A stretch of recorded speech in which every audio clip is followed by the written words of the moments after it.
edeceğiz. Hayırseverleriyle ihtiyaç sahipleri arasında köprü olmaya çalışacağız.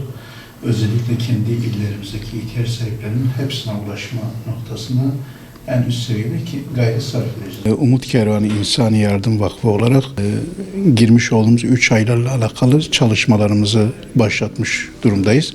Birinci bölge illerimizle bir araya gelerek 3 aylarda yapacağımız çalışmaları değerlendirdik.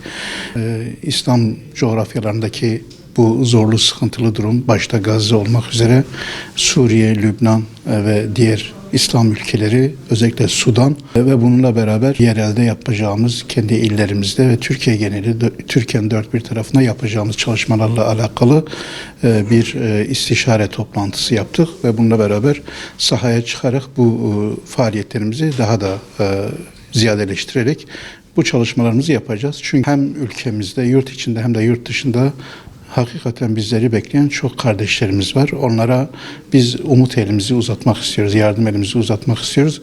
Biz çünkü onların acılarını kendi kalbimizde hissediyoruz.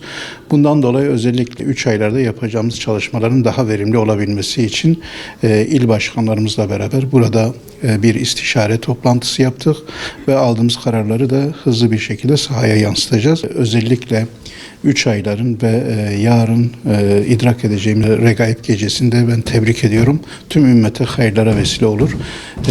Ve Gazze'deki kardeşlerimiz de inşallah bir an önce o Siyonist çetenin bu saldırılarından kurtulur ve kendi özgürlüklerine kavuşurlar. Bu konuda üzerimize düşen Gazze'deki yardımlarımız devam ediyor. Daha da ziyadeleştirerek oradaki çalışmalarımızı devam ettireceğiz.